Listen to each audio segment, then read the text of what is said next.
Hey guys, it's Nikki. I have lipstick all on my teeth. God, I need to get a tissue and blot. So in today's video, I am going to be sharing with you guys my top tips and tricks on how to do good in your CNA class to pass your CNA boards, and also to be a good CNA. CNAs, or patient care techs, which is the same thing.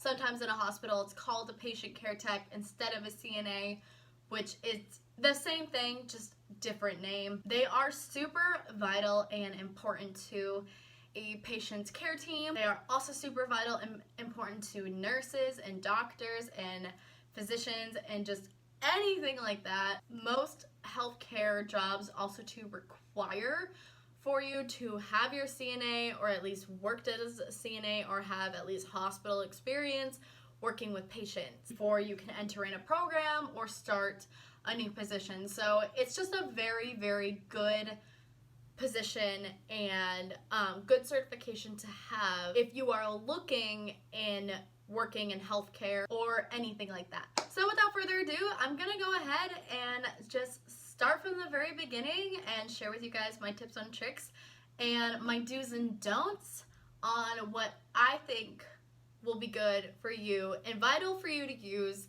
as becoming a good CNA. All right, so let's talk about day one of your CNA class. So at this point, you're signed up, you're ready to go, and I'm sure you are very excited to get started on this new journey. It's something that is different, it's something that's new, it's also something that you will be making a career out of before you decide to further yourself. So let's get down to the basics. If you don't know what CNA stands for, it stands for Certified Nursing Assistant.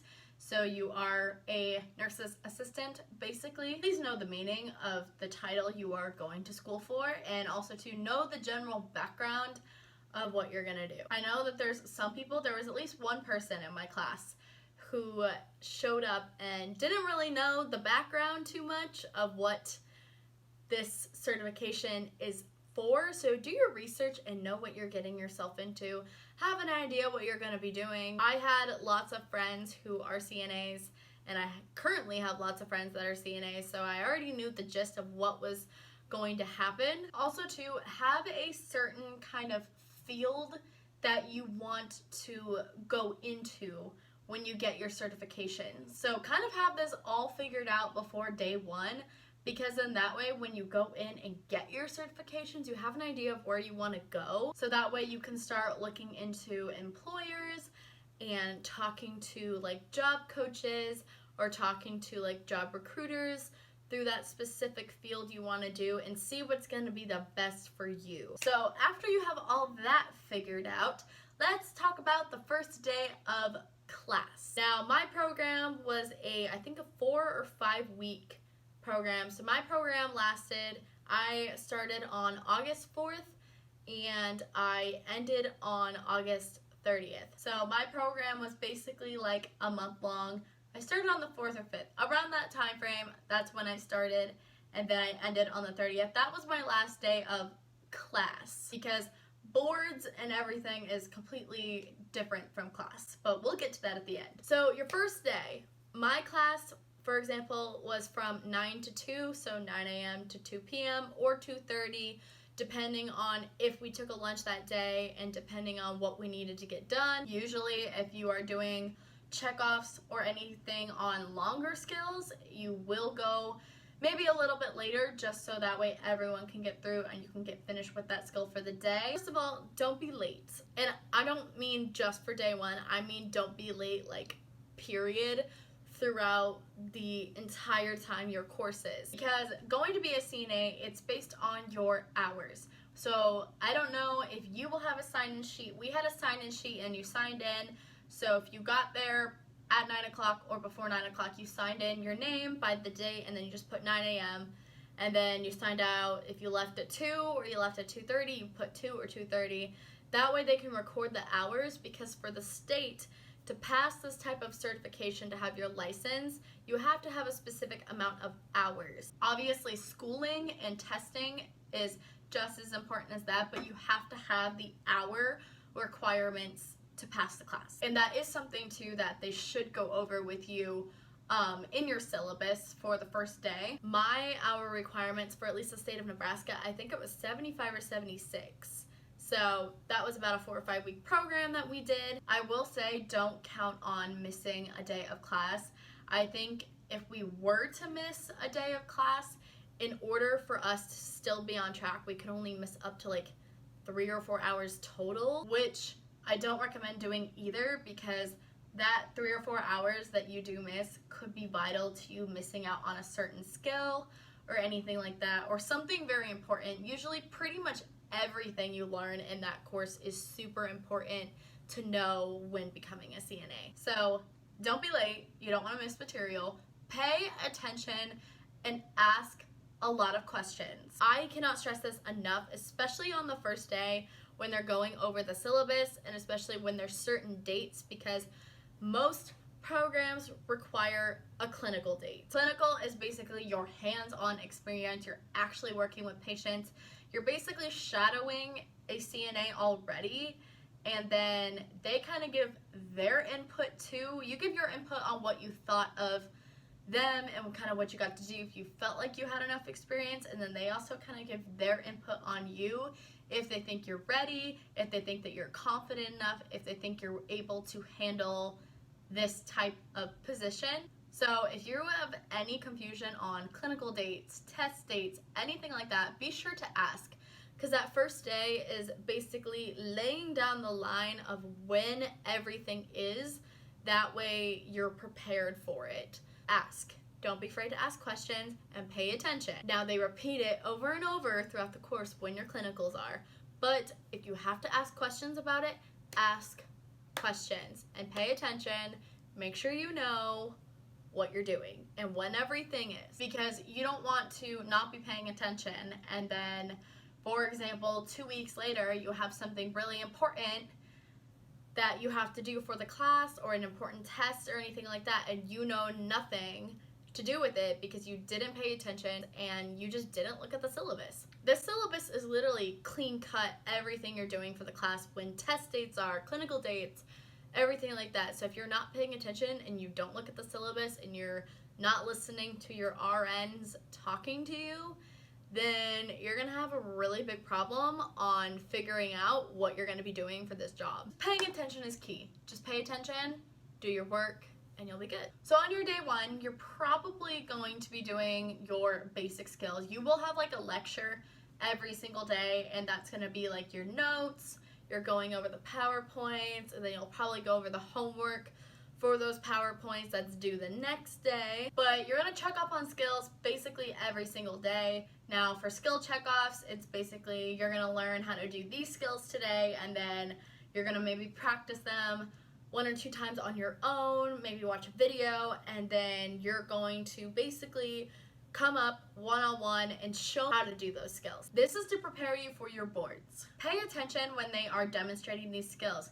Hand placements, arm placements, movements, how they're doing it, and what they say, how they do it while they say it, making sure it all lines up, because exactly how they show you and you learn it by the book is exactly how you have to do it for your boards and for your test. You're probably going to learn like hand washing, glove removal, handling like soiled waste and soiled equipment like your first and second day. Those skills are going to be super easy to knock out, super fast, and probably the most easiest skills you're going to be doing. Those ones are not difficult. The only thing you really have to pay attention to is like timing and just certain ways that you do things. So if, for example, when you wash your hands, you're not washing your hands like this.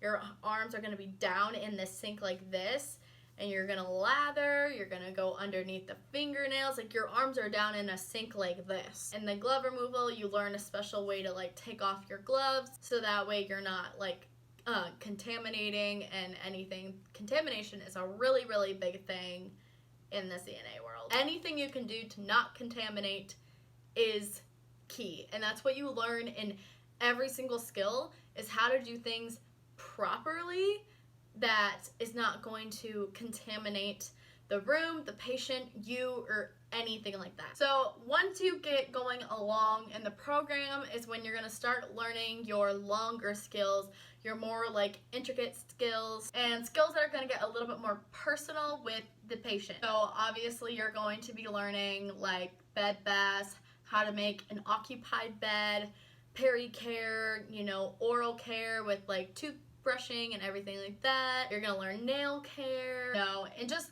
things like that. So how to help take care of them. You're also going to learn how to transfer from like a bed to a wheelchair, bed to toilet. So a lot of very, very hands-on stuff that is very vital and important. With those skills comes test, homework, and quizzes. Obviously, the more intricate, longer skills that you learn, you're going to have tests and quizzes that go along with it, as well as homework and everything like that. Do your homework. I cannot stress how much to do your homework. You get graded on your homework every single day because you pretty much have homework that is due every single day. Majority of those points from your homework is what's going to calculate your overall grade. Tests and quizzes are just as important. Your homework and attendance is what's literally going to even out your grade and give you an accuracy of what your grade is. Do your homework, do it well, do it accurately. Also to make sure that your homework goes directly along with the book and book answers. Don't just free write what you think the answer should be. Make sure it comes from the book, because when it comes to state testing, when you go to get your boards or take your boards, questions and the answers are going to be based on what you learned from the book, and your PowerPoints are from the book that you learn in lecture. So do your homework and make sure that the answers correlate with a book answer, so that way when it comes to the test, you know what answers to look for and you know what answer sounds correct. Same with tests and quizzes. Now, we took a quiz after every lecture, and again, those were book questions and book answers. Make sure you pay attention during lecture. The main test that we took in like a abbreviation midterm and final, and then we did also take we took another test as well, like a HIPAA. We took like a HIPAA test. The other test we took was obviously like our final for the class, and that's not your state test. You have to get an overall grade in the class, so your final test is going to be your class final, and that's obviously going to help calculate your overall grade and to basically show you if you're ready for the boards test. A lot of your tests and quizzes are going to be very similar to your boards because they want you to be as well as prepared as you can be, and also too, you understand kind of what questions are going to be on the quiz and test and kind of what the answers are going to be like. That way you kind of have an idea and you know how to answer them. So do homework and quizzes.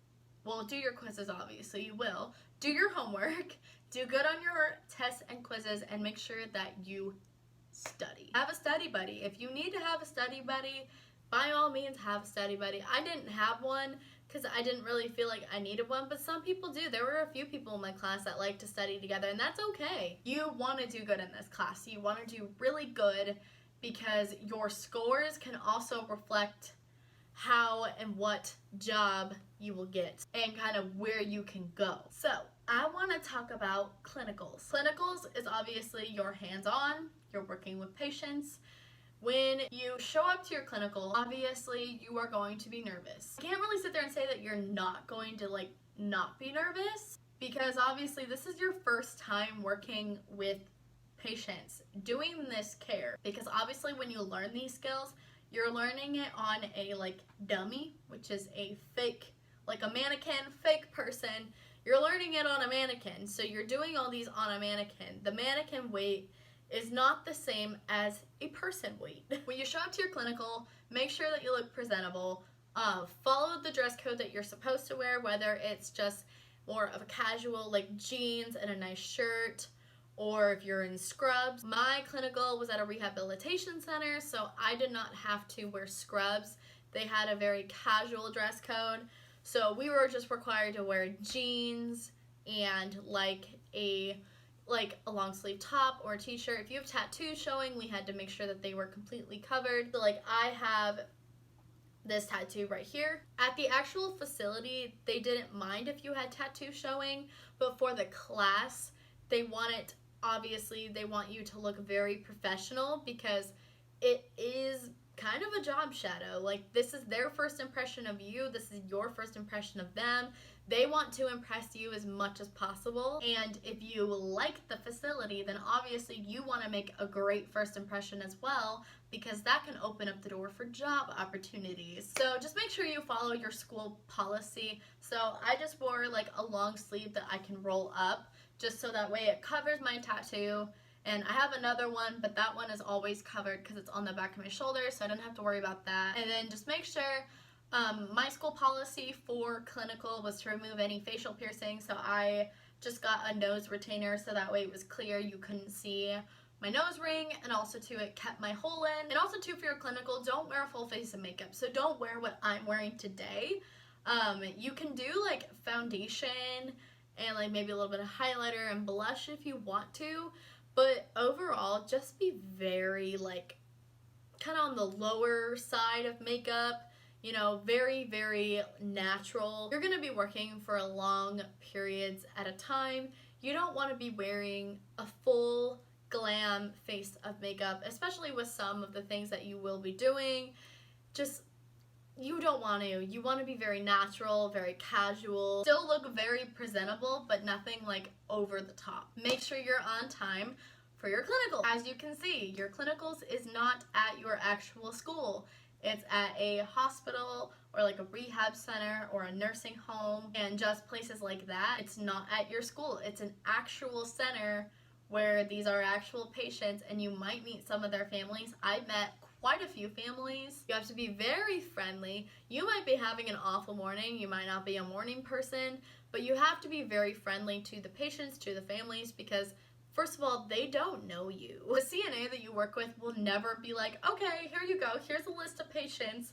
Go do these things for them. They will never leave you alone because, well, they're not supposed to, because you are working under like them that day, and you technically don't have your license yet, so they can't leave you alone with the patients, but they can monitor. So there was my first day, my CNA basically, you know, she walked in with me, she introduced me and everything, and she basically was like, okay, so do you want to help assist her with getting dressed? And so she stood there and watched me and made sure that you know, you were doing it properly, you weren't hurting them and everything like that. And then there were a few other things throughout the day that she'd be like, okay, Nikki's gonna help you do this, and she'll stand there. But that's kind of their way of giving you that hands-on. But also too, they'll jump in if they feel like, okay, let's try it this way, or hey, we do it a little bit differently here, let me show you. So be very kind and know that you're gonna have a lot of interaction with these patients and a lot of interaction with the families. So be kind, don't be disrespectful. Oh my God, don't be disrespectful, because if you guys have never ever seen a patient that is obviously in a hospital or any care home or anything like that, obviously their families are always there. They want the best for them and they want the best care for them. So if they see you being disrespectful, or they feel like the slightest of disrespect coming from you, they will go to somebody and they will tell them about it. So if you are a student and they know you're a student and they can sense that you're being a little bit rude or you're being very standoffish towards them and the patient, they will most likely go tell somebody or your teacher that they don't want you taking care of their family member, and they could even say it straight to your face. So if you are with families and there's families in the room when you're doing care and they don't have to leave the room, and it's just, you know, basic care, helping them get ready in the morning or anything like that, just know you have to be smiley, friendly face, positive, uplifting. Like, you can't walk in with a sourpuss attitude, because then you're going to make the patient have a bad attitude, and you're most likely going to make the families upset because they feel like you don't want to be there and you don't want to help them. Have your morning coffee, take extra time, get up early in the morning, take extra time to really kind of get yourself put together, make sure that you are in a good mood, and anything that happened the night before in your personal life stays at home, and when you go to work, you're at work, or you're at your clinical, you're at school. Whatever happened the night before, You can deal with that when you're done, but your prime focus is on the patient and making sure that you do good things for the patient. So last and final thing I want to discuss is obviously after clinical you have your state boards. I'm not really going to go super in depth on anything with boards because obviously that is for your state requirements, and also too I'm not really gonna say what was on my boards because they're different for everybody, but also too I don't really know if I can tell you. The written test is basically going to, I don't know how your program will do it. Our program set up our class final similar to how the written test would be, so that was kind of like our practice exam. But just study from the book, go through your homework, there's practice quizzes in the back of your book.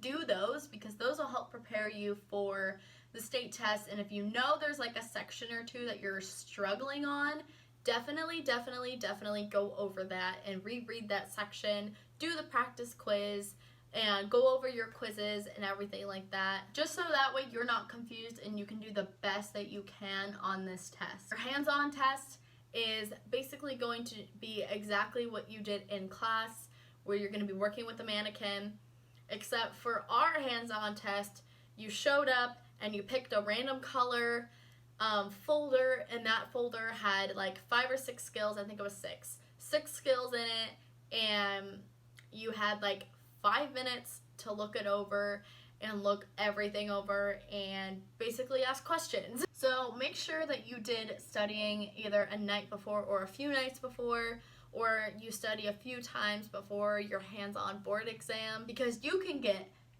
anything. But you can have anything from a bed bath to peri-care to nail care.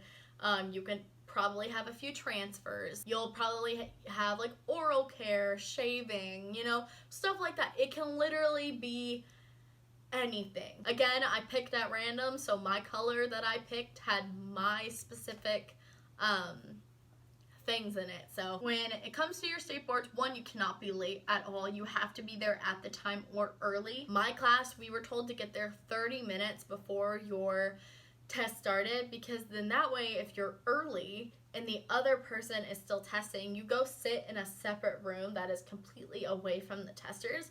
But if you bring like your binder that has all of your like skills in it, I did, you can look it over when you're in that room. That's where you keep all your stuff. But when you're in this special room, you can look over all those skills. So don't think that like you're just going in without looking. Like, that's the time to review. I don't know if everything is like that, but at mine we got to do that. We kind of got to review everything while we were sitting there and waiting. Now obviously when they call you back, you have to leave that there so you can't bring it with you, but review those skills while you're waiting. And then that way when you get your binder and you look over for 5 minutes, I definitely recommend taking the most time looking over your long skills, so that way you know what like your 3 stars are. 3 stars during your skills are the most important steps that you have to say and do. So definitely look what those are, because those are going to give you the most points. So if you miss a 3-star, it is going to kind of jeopardize your skill just a little bit. So make sure you have all the 3 stars covered. You know what's a 3-star. You know what the important steps are. Make sure the little steps are good. Make sure you know those. Also too, take most of the time to look over your longer skills, but then skim skills that you know on the back of your hand. So for example, I did not have this one, but nail care. If you had nail care and you know nail care on a patient by the back of your hand and you know what to do perfectly, then don't even worry about looking it over. Just skim it. Skim it, make sure you know the 3 stars, make sure that you for sure know it. But if you don't need to go over it, then don't spend the time on it, because that 5 minutes goes so fast when you have 6 skills to look over. Also make sure you're very smiley and you look nice. Don't show up looking like you rolled out of bed. You don't have to wear like makeup or anything. You can wear whatever you want. Like, I wore leggings and a Husker t-shirt, and I wore my hair up. I would definitely recommend wearing your hair up during your skills exam, because you're going to be doing so many different things. You're going to be bending over, you're going to be lifting up, you're going to be lifting things, you're going to be having to grab stuff. Just wear your hair up so it's out of your face. You don't have to worry about it, and just relax. The day of your boards, drink a cup of coffee the night before. If you love doing face masks, do a face mask, take a bubble bath. Just make sure you're relaxed, get a good night's sleep, and don't be late, because if you're late, you're not allowed to take your boards. And obviously, if you're not allowed to take your boards, you're not going to get your license. You have to pass your state boards. The written test, I believe you have to have like a 75 or higher, or a 76 or higher where I live here in Nebraska. And I obviously got a really good score on my written test, but on your my hands-on exam, you have to get everything, like all the required scores on it. You have to pass all of them. So if you don't pass both of those, then you don't get your license, because you have to pass your boards to get your license. Lots of things to do and think about when becoming a CNA, but it's very important. You have a very important job. You are very vital to the patient and the care team. So it's a lot of hard work and it's a lot of things to remember, but it is well worth it in the end. I have my license. I am a CNA. I actually work with oncology patients at a cancer center. I'm about to go through all my orientation and training. So that is what I will be doing, is working with cancer patients in an oncology center. I'm actually working at one of the top hospitals here, so I am very excited and I cannot wait. I will be sharing with you guys kind of like my first day vlog and what I think, my experience, and I'm not gonna go obviously super in depth about it, because I'm gonna share what I can, you know, like I'm not gonna show you guys while I'm there. I'll sit down in a vlog and I'll kind of tell you guys, okay, like this is what I got to do. So hopefully this video kind of helped. It was kind of just a big ramble on what I think you should do, and also stuff I've learned you should do and also don't do. But a lot of these are really important and vital with you doing great in your class. So I would definitely take these into consideration. And if you guys are looking into becoming a CNA, like, I'm so excited for you. I know I was super excited when going through my class, and it was just amazing. So kudos to you guys, and congratulations for my fellow CNAs that are CNAs out there.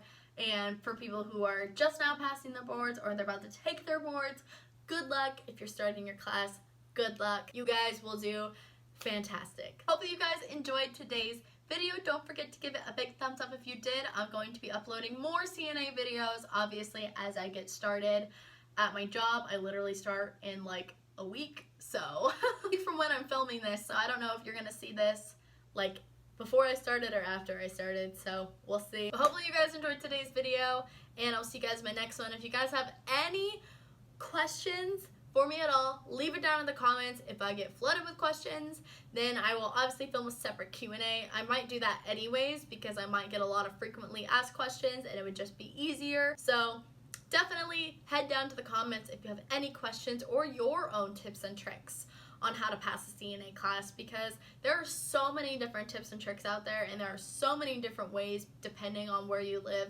So if you have any tips and tricks down below, leave it down there, and I will see you guys in my next video. Bye!